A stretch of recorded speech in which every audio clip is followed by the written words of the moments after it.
ನಮಸ್ಕಾರ. ಆದಿಬೇಡಕ್ಕೆ ಬಂದಿಲ್ಲ, ಕ್ಷಮಿಸಿ.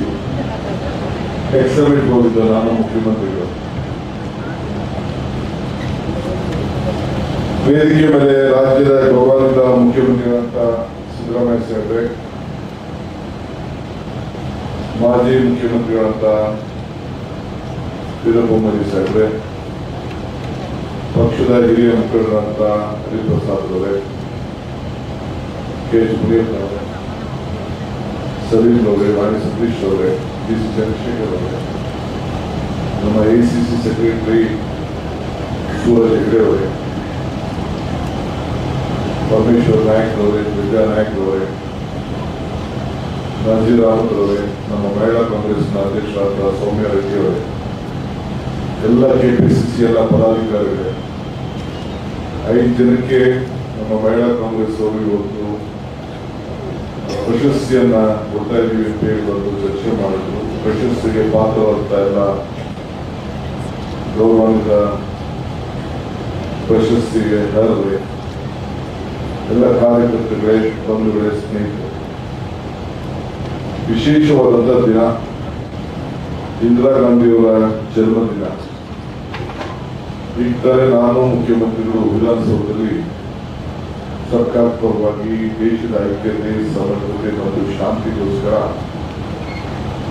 ಒಂದು ಪ್ರತಿಜ್ಞಾ ವಿಧಿಯನ್ನ ಬೋಧನೆ ಮಾಡುವಂಥದ್ದು ಒಂದು ಕಾರ್ಯಕ್ರಮ ಸರ್ಕಾರ ಹಮ್ಮಿಕೊಂಡಿದೆ, ಆದೇಶ ಇದೆ. ಆ ಪ್ರಕಾರ ಮುಗಿಸಿ ಇಲ್ಲಿ ಬಂದಿದ್ದೇವೆ.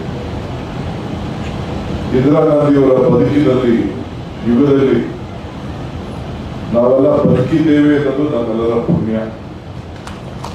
ಯಾರು ಇಂದಿರಾ ಗಾಂಧಿ ಅವರನ್ನ ಈ ದೇಶದ ಪ್ರಜಾಪ್ರಭುತ್ವದ ವ್ಯವಸ್ಥೆಗೆ ಬಂದ ಮೇಲೆ ಒಂದು ಹುಕ್ಕಿನ ಮೇಳೆಯನ್ನ ಯಾರು ಕೂಡ ಮರೆಯಲಿಕ್ಕೆ ಸಾಧ್ಯ ಇಲ್ಲ. ಅವರ ಪ್ರತಿಯೊಂದು ಕಾರ್ಯಕ್ರಮ ಇವತ್ತು ಇಂದಿರಾ ಗಾಂಧಿ ಇದ್ದೇ ಇರ್ಬೋದು, ಆದರೆ ಅವರ ಪ್ರತಿಯೊಂದು ಕಾರ್ಯಕ್ರಮ, ಹೆಜ್ಜೆ, ದಿಟ್ಟವಾದಂತಹ ಹೋರಾಟತನ, ಧೈರ್ಯ, ಇವನ್ನೆಲ್ಲ ಇಡೀ ವಿಶ್ವನೇ ಅವ್ರನ್ನ ಒಪ್ಪಿ ಅವರ ನಾಯಕತ್ವ, ಗಾಂಧಿ ಕುಟುಂಬ ಕೊಟ್ಟಂತ ಮಾರ್ಗದರ್ಶನ, ತ್ಯಾಗ ನಾವ್ಯಾರು ಮರೆಯಲಿಕ್ಕೆ ಸಾಧ್ಯ ಇಲ್ಲ. ನಾನು ಆಗಾಗ ಒಂದು ಮಾತು ಹೇಳ್ತಾ ಇರ್ತೀನಿ, ಕಾಂಗ್ರೆಸ್ ಶಕ್ತಿ ಈ ದೇಶದ ಶಕ್ತಿ, ಕಾಂಗ್ರೆಸ್ ಇತಿಹಾಸ ಈ ದೇಶದ ಇತಿಹಾಸ. ಕಾಂಗ್ರೆಸ್ ಅಧಿಕಾರಕ್ಕೆ ಬಂದಾಗೆಲ್ಲ ಎಲ್ಲ ವರ್ಗದ ಜನರಿಗೆ ಅಧಿಕಾರಕ್ಕೆ ಬರ್ತದೆ ಅನ್ನೋ ಮಾತನ್ನ ಹೇಳ್ತಾ ಇದ್ದೀನಿ. ಆಮೇಲೆ ಗಾಂಧಿ ಕುಟುಂಬ ಈ ದೇಶವನ್ನು ಒಗ್ಗಟ್ಟಾಗಿಟ್ಟಿದೆ ಮತ್ತು ಪಕ್ಷ ಕೂಡ ಒಗ್ಗಟ್ಟಾಗಿಟ್ಟಿದೆ ಅಂತ ಕೂಡ ನಾವೆಲ್ಲ ಗಮನದಲ್ಲಿಟ್ಕೊಳ್ಬೇಕು. ಇವತ್ತು ನಾವೆಲ್ಲ ಅವರ ಆಡಳಿತವನ್ನ ಗಮನಿಸಿದ್ದೇವೆ. ಯಾವುದೇ ದಿಟ್ಟವಾದಂತಹ ಕಾರ್ಯಕ್ರಮ, ಬಡವರಿಗೆ ಜಮೀನು ಕೊಡೋದಿರ್ಬೋದು, ಸೈಟ್ ಕೊಡಿರ್ಬೋದು, ಮನೆ ಕೊಡಿರ್ಬೋದು, 20 ವರ್ಷದ ಕಾರ್ಯಕ್ರಮ, ಇವೆಲ್ಲ ಕೂಡ ಇವತ್ತು ಕೂಡ ಯಾರು ಯಾವ ಸರ್ಕಾರ ಬಂದು ಬದಲಾವಣೆ ಮಾಡಲಿಕ್ಕೆ ಆಗಲಿಲ್ಲ, ಇದು ಮಾಡೋಕ್ಕಾಗಲ್ಲ. ಈಗ ನಾವು ಅಂಗನವಾಡಿ ವ್ಯವಸ್ಥೆ ಬಗ್ಗೆ ನಾವು ಮಾತಾಡ್ತೇವೆ. ಪುಟಾಣಿ ಮಕ್ಕಳಿಗೆ ಊಟ ಕೊಡುವಂಥದ್ದು ಅಂಗನವಾಡಿ ಕಾರ್ಯಕ್ರಮ ಇಂದಿರಾ ಗಾಂಧಿಯವರೇ ಪ್ರಾರಂಭ ಮಾಡಿದ್ರು. ಬ್ಯಾಂಕಿನ ರಾಷ್ಟ್ರೀಕರಣ ಇಲ್ಲ ಅಂತಂದ್ರೆ ಎಲ್ಲಿ ನಾವು ಈ ರೀತಿ ಡೈರೆಕ್ಟ್ ಬೆನಿಫಿಟ್ ಟ್ರಾನ್ಸ್ಫರ್ ಮಾಡಲಿಕ್ಕೆ ಸಾಧ್ಯ? ಎಲ್ಲ ಬ್ಯಾಂಕ್ ರಾಷ್ಟ್ರೀಕರಣ ಆಗಲಿಲ್ಲ ಅಂದ್ರೆ ಯಾವ ರೀತಿ ತೊಂದರೆ ಆಗ್ತಿತ್ತು, ನಮ್ಮ ದೇಶ ಇಷ್ಟು ಮಟ್ಟಿಗೆ ಬೆಳಲಿಕ್ಕೂ ಸಾಧ್ಯ ಆಗ್ತಿರಲಿಲ್ಲ. ಇವೆಲ್ಲ ಕೂಡ ಈಗ ತಾನೇ ನಮ್ಮ ಸೌಮ್ಯ ಹೇಳ್ತಾ ಭಾರತ್ ಜೋಡೋ ಯಾತ್ರೆಯಲ್ಲಿ ನಡೆದಂತ ಒಂದು ಘಟನೆ, ನಾನು, ಮುಖ್ಯಮಂತ್ರಿಗಳು, ರಾಹುಲ್ ಗಾಂಧಿಯವರು, ಹರಿಪ್ರಸಾದ್ ಅವರು ನಾವೆಲ್ಲ ಇತ್ತು. ಅಲ್ಲಿ ಬೆಳಗಾವಿ ಅಥವಾ ಮಧ್ಯದಲ್ಲಿ, ತರಕಾರಿಯಿಂದ ಬೆಳಗಾವಿ ಮಧ್ಯದಲ್ಲಿ ಅಲ್ಲಿ ಟೀ ಕುಡಿಯೋಕೆ ನಿಲ್ಲಿಸಿದ್ದು. ನಿಲ್ಲಿಸದ ಸಂದರ್ಭದಲ್ಲಿ ಒಂದು ಹೆಣ್ಣು ತಾಯಿ ಒಂದೇ ಒಂದು 5-6 ತಿಂಗಳಾಯ್ತಾರೆ ತೀರ್ಕೊಂಡು, ಪೇಪರ್ಲು ಬಂದಿತ್ತು. ಆ ಎಮ್ಮ ಬಂದು 2 ಸೌತೆಕಾಯಿ ಇಟ್ಕೊಂಡು ಬಂದು ರಾಹುಲ್ ಗಾಂಧಿ ಅವರಿಗೆ ಕೊಡಕ್ ಬಂತು. ಆದ್ರೆ ಅದನ್ನು ಕೇಳಿದ್ರು, ಕನ್ನಡದಲ್ಲಿ ಮಾತಾಡ್ತು, ಏನೇನು ಅಂತ. ನಾನು ಓದೇ ಮಧ್ಯ ಬಂದಂಗ, ನೋಡಪ್ಪ ನೀವು ಅಜ್ಜಿ ಕೊಟ್ಟಂತ ಜಮೀನಲ್ಲಿ ಈ ಸೌತೆಕಾಯಿ ಬೆಳೆದಿದ್ದೀನಿ, ತಗೊಳಪ್ಪ ಅಂತ ಹೇಳಿ ಆ ತಾಯಿ ರಾಹುಲ್ ಗಾಂಧಿಗೆ ಅರ್ಥ ಏನು ಅಂದ್ರೆ, ಹುಡುಗರಿಗೆ ಭೂಮಿ ಅವತ್ತಿನ ಕಾಲದಲ್ಲಿ ಕೊಡಬೇಕು ಅಂತ ತೀರ್ಮಾನ ಮಾಡಿ, ಯಾರು ಜಮೀನನ್ನ ಅವರೇ ಉಳ್ತಾ ಇದ್ರು ಅವ್ರಿಗೆ ನಿರಾಶ್ರಿತರಿಗೆ ಎಲ್ಲ ಕೊಡಬೇಕು ಅಂತ ತೆಗೆದುಕೊಂಡಂತ ಒಂದು ಕಾರ್ಯಕ್ರಮ ಇದೆಯಲ್ಲ, ಯಾವುದೇ ಕಾರ್ಯಕ್ರಮ ಬೇಕಾದಷ್ಟು ಯಾರು ಬದಲಾವಣೆ ಮಾಡಲಿಕ್ಕಾಗೋದಿಲ್ಲ.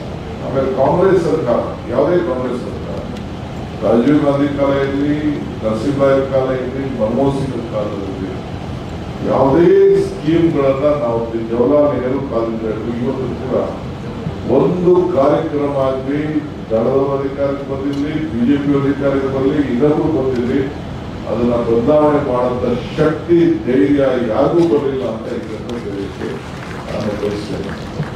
ಮೊನ್ನೆ ಚನ್ನಪಟ್ಟಣದಲ್ಲಿ ಕೆಲವರಿದ್ದು ನಾನು ಭಾಷಣ ಮಾಡ್ತಿದ್ದೆ ಯಾವುದೋ ಒಂದು ವೇದಿಕೆಯಲ್ಲಿ, ಹಿಂಗೆ ಹೇಳ್ತಾ ಇದ್ದೆ.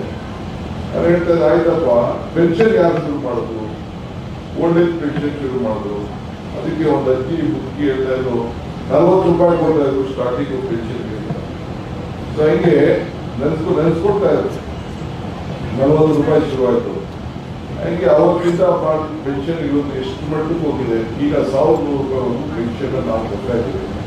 ಏನಾದ್ರು ಬದಲಾವಣೆ ಮಾಡಕ್ಕಾಯ್ತಾ? 60 ವರ್ಷ ಆದವ್ರಿಗೆ, ಹಿರಿಯರಿಗೆಲ್ಲ ಪೆನ್ಷನ್ ಕೊಡೋದು, ಹ್ಯಾಂಡಿಕ್ಯಾಪ್ಡ್ ಪೆನ್ಷನ್ ಕೊಡೋದು ಎಲ್ಲ ಕೂಡ ಮಾಡಲಿಕ್ಕೆ ಸಾಧ್ಯ ಆಗಲಿಲ್ಲ.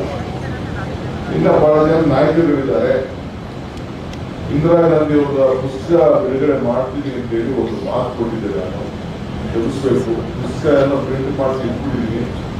ಅದು ಕಾಪಿ ರೈಟ್ ರಾಹುಲ್ ಗಾಂಧಿ ಅವ್ರ ಕೈಗಿದೆ, ಸೋನಿಯಾ ಗಾಂಧಿ ಅವ್ರ ಒಂದು ಪುಸ್ತಕ ಇಲ್ಲೇ ಇದೆಲ್ಲ ಪ್ರಿಂಟ್ ಮಾಡಿಸಿ ಸಾವಿರಾರು ಪುಸ್ತಕಗಳಿದೆ. ಇವತ್ತು ಏನಾದ್ರು ಮಾಡಿ ರಿಲೀಸ್ ಮಾಡೋಣ ಅಂತ ಹೊರಟಿದ್ದೆ. ನಾನು ರಾಹುಲ್ ಗಾಂಧಿ ಅವರ ಎಲೆಕ್ಷನ್ ಬಿಸಿ ಇದ್ರು, ಆ ಲೆಟರ್ ತಗೊಳ್ಕೊಳಕ್ ಆಗಿಲ್ಲ. ಆ ಲೆಟರ್ಲ್ಲೇ ನಾನು ಅದನ್ನ ರಿಲೀಸ್ ಮಾಡೋದಕ್ಕೆ ತಪ್ಪಾಗ್ತದೆ, ಚೀಫ್ ಮಿನಿಸ್ಟರ್ ರಿಲೀಸ್ ಮಾಡಿಸೋಣ ಅಂತೆ. ಇವತ್ತು ಮಾಡೋದು ಸರಿ ಇಲ್ಲ, ನಾಳೆ ಬೆಳಗ್ಗೆ ತಪ್ಪಾಗ್ತದೆ. ನನ್ನ ಬೆಳಗಾವಿ ಅಧಿವೇಶನದಲ್ಲಿ ಅವರೆಲ್ಲ ಬರ್ತಾರೆ, ಬಂದ ಸಂದರ್ಭದಲ್ಲಿ ರಿಲೀಸ್ ಮಾಡಿದ್ವಿ. ಪ್ರಿಂಟು ಅವರ ನುಡಿಮುತ್ತುಗಳನ್ನ ಸೋನಿಯಾ ಗಾಂಧಿ ಅವರು ಮಾಡಿದಂಥ ಪುಸ್ತಕನ, ಅದು ಬಂದಂಥ ಪುಸ್ತಕ ನಾನು ಕನ್ನಡದಲ್ಲಿ ಟ್ರಾನ್ಸ್ಲೇಟ್ ಮಾಡಿದ್ದೀನಿ.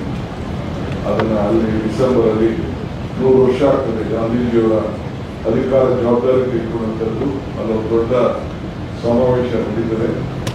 ಆ ಸಂದರ್ಭದಲ್ಲಿ ಅದನ್ನ ರಿಲೀಸ್ ಮಾಡುವಂಥ ವ್ಯವಸ್ಥೆ ನಾನು ಮಾಡ್ತೀನಿ. ಅವರ ಮಾತು ಕೆಲವು ಈ ಪುಸ್ತಕದಲ್ಲಿರುವಂಥ ಒಂದು 2-4 ಲೈನ್ ನಾನು ಹೇಳಲಿಕ್ಕೆ ಬಯಸ್ತೀನಿ. ಇಂದಿರಾ ಗಾಂಧಿ ಏನ್ ಹೇಳ್ತಾರೆ ಅಂದ್ರೆ, ಅಧಿಕಾರ ಎಂದರೆ ಪ್ರತಿ ಮಾನವನ ಪ್ರಗತಿ ಎಂದು ನಂಬಿದ್ದರು. ಅಂದ್ರೆ ಅಧಿಕಾರ ಬರೀ ಅಧಿಕಾರ ಅಲ್ಲ, ಮಾನವನಲ್ಲೂ ಕೂಡ ಪ್ರಗತಿಯನ್ನ ಕಂಡಾಗ ಮಾತ್ರ ಅಧಿಕಾರಕ್ಕೆ ಬೆಲೆ ಅನ್ನೋದನ್ನ ಅವರು ಒತ್ತಿ ಹೇಳ್ತಾರೆ. ಅವರು ಇನ್ನೊಂದು ಕಡೆ ಹೇಳ್ತಾರೆ, my father was A statement, I am A political woman, my father was A Saint but I am not. ಅಂದ್ರೆ ನನ್ನ ತಂದೆ ರಾಜಕೀಯದ ಪವಾಡ ಪುರುಷ ಇರ್ಬೋದು, ಆದ್ರೆ ನನ್ನ ದಾರಿಯೇ ಬೇರೆ. ಅಂದ್ರೆ ಅವರ ಚಿಂತನೆ, ಅವರ ಆಲೋಚನೆ ಯುಗಕ್ಕೆ ಬರ್ತಿದ್ದಂಗೆ, ವರ್ಷಗಳ ಜನರೇಷನ್ ಬರ್ತಿದ್ದಕ್ಕೆ ಬದಲಾವಣೆ ಆಗ್ತಿತ್ತು. ಇನ್ನೊಂದು, winning are losing the election is not less important in stability country. ಅಂದ್ರೆ ಚುನಾವಣೆಯಲ್ಲಿ ಸೋಲುವುದು ಗೆಲ್ಲುವುದು ಮುಖ್ಯವಲ್ಲ, ಈ ದೇಶವನ್ನ ಗಟ್ಟಿಗೊಳಿಸುವುದೇ ಮುಖ್ಯ. ಇದು ಇಂದಿರಾ ಗಾಂಧಿಯವರ ಸ್ಟೇಟ್ಮೆಂಟ್. ಸೊ ಆಮೇಲೆ ಇನ್ನೊಂದು ಕಡೆ ಹೇಳ್ತಾರೆ, I am not a person to be pressure but anybody or any nation. ಅಂದ್ರೆ ಯಾವ ಅಕ್ಕಪಕ್ಕ ದೇಶ ಆಗಲಿ, ಎಷ್ಟೇ ದೊಡ್ಡ ದೇಶ ಆಗಲಿ, ನನ್ನ ಮೇಲೆ ಒತ್ತಡವನ್ನು ಹೇಳಲಿಕ್ಕೆ ಸಾಧ್ಯ ಇಲ್ಲ. ಸೊ ಪ್ರಜೆಗಳು ಅವರ ಕರ್ತವ್ಯವನ್ನು ಮರೆಯಬಾರದು, ಅವರ ಹಕ್ಕುಗಳನ್ನು ನಾವು ನೆನಪಿಸ್ಕೊಳ್ಬೇಕು. People trend to forget their duties but remember the rights. ಹಂಗೆ ನಿಮ್ಮ ಹಕ್ಕನ್ನ ಯಾವ ಕಾರಣಕ್ಕೂ ಕೂಡ ನೀವು ಬಿಡಬಾರದು. ನಾನು ಕೊನೆಯ ದಿನದ ಭಾಷಣದ ಬಗ್ಗೆ, ನಾನು ಅವರ ಮಾತು ಬಗ್ಗೆ ನಿಮಗೆಲ್ಲ ಗೊತ್ತಿದೆ. ಕೊನೆ ಬೆಳಗ್ಗೆಯಲ್ಲಿ ನನ್ನ ಕೊನೆಯ ರಕ್ತ ಕೂಡ, ಒಂದೊಂದು ಹನಿ ಕೂಡ ಈ ದೇಶದ ಐಕ್ಯತೆಗೆ, ಸಮಗ್ರತೆಗೆ ನಾನು ಒಗ್ಗಟ್ಟಾಗಿರ್ತೀನಿ. ಮತ್ತು ನಾನು ನನಗೊಂದು ಘಟನೆ ನೆನಪು ಬರ್ತದೆ. ನಾವೆಲ್ಲ ಯೂತ್ ಕಾಂಗ್ರೆಸ್ ಸಮಾವೇಶಕ್ಕೆ ಹೋಗ್ತಾ ಇದ್ದೇವೆ. ನಾವು ಟ್ರೈನ್ ಕೂತಿದ್ದೋ, ಆಲ್ಮೋಸ್ಟ್ ದೊಡ್ಡಬಳ್ಳಾಪುರ ಕೊಟ್ಬಿಟ್ಟಿದ್ವಿ. ನನಗೆಲ್ಲ ಮೆಸೇಜ್ ಬಂತು, ಇತ್ತೀಚೆಗೆ ಟ್ರೈನ್ ಇದ್ದದ್ದು ಇಂದಿರಾ ಗಾಂಧಿಯವರು ಶೂಟ್ ಮಾಡಬೇಕು ಅಂತ ಹೇಳಿ ಅಸಾರೇಷನ್ ಆಯ್ತು ಅಂತ ಗೊತ್ತಾಯಿತು. ತಿರ್ಗಾ ವಾಪಸ್ ಬಂದು ಬೆಂಗಳೂರಿನೆಲ್ಲ ದೊಡ್ಡ ಗಲಾಟೆ ಆಯಿತು. ನಮ್ಮೆಲ್ಲ ಎತ್ಕೊಂಡೋಗಿ ಮಲ್ಲೇಶ್ವರಂಗೆ ಜೈಗಾದ್ರು. ಇನ್ನ ರಜಾ ಘೋಷಣೆ ಮಾಡಿರ್ಲಿಲ್ಲ. ಆಮೇಲೆ ಕೊನೆಗೆ ಅವ್ರು ನೆಕ್ಸ್ಟ್ ಡೇ ಅವ್ರು ಮಾಡಕ್ಕೆ ಹೋದೆ. ಪುಟ್ರಂಗಪ್ಪ ಅಂತ ಡಿ ಸಿ ಇದ್ದ, ನಾನು ಥಿಯೇಟರ್ ಲೈಸೆನ್ಸ್ ಹಾಕಿದ್ದೆ, ಸಿನಿಮಾಕ್ಕೆ ಲೈಸೆನ್ಸ್ ಹಾಕಿದ್ದೆ, ನಾನು 3 ದೊಡ್ಡವರಿಗೆ ಅವ್ನು ಕೇಳ್ದ ಪುಟ್ಟ ಡಿಸಿ ಪೊಲೀಸ್ ಜಾತಿ ಡಿಸಿ ಇದು ಏನ್ ಹೆಸರಿದ್ಯಾ ಅಂತ. ನಾನು ಇಂದಿರಾ ಗಾಂಧಿ ಹೆಸರಿರ್ತೀನಿ ಅಂತಾರೆ. ಒಂದೇ ನಿಮಿಷಕ್ಕೆ ಅವತ್ತೇ ಸೈನ್ ಮಾಡ್ಬಿಟ್ಟು ಎಲ್ಲ ರೇಟ್ ಹಾಕ್ಬಿಟ್ಟು ಅಲ್ಲೇ ಸೈನ್ ಹಾಕ್ಬಿಟ್ಟ. ಸೊ ನಾನು ಇಂದಿರಾಜಿ ಚಿತ್ರ ಬಂದಿರೋನ ನಮ್ಮ ಊರಲ್ಲಿ ನಡೆಸಿದೆ. ಈಗ ಒಂದು 10 ವರ್ಷ ಆಯ್ತು. ಟಿವಿಗಳು ಮೀಡಿಯಾ ಜಾಸ್ತಿ ಬಂದ್ಮೇಲೆ ನಿಂತೋಯ್ತು. ನನಗೆ ನಾನು ಇಂದಿರಾ ಗಾಂಧಿ ಅವರ ಹೆಸರಿನಲ್ಲಿ ಥಿಯೇಟರ್ ಇಟ್ಟಂತ ಒಬ್ಬ ಕುಟುಂಬಕ್ಕೆ, ಆ ಹೆಸರಿಗೆ, ಆ ನಾಯಕತ್ವಕ್ಕೆ ನಾನು ಕೂಡ ಮಾರ್ಕ್ ಹೋಗಿದ್ದೇನೆ. ಅದರಿಂದ ಗಾಂಧಿ ಕುಟುಂಬ ಯಾರು ಕೂಡ ಮರೀಲಿಕ್ಕೆ ಸಾಧ್ಯ ಇಲ್ಲ.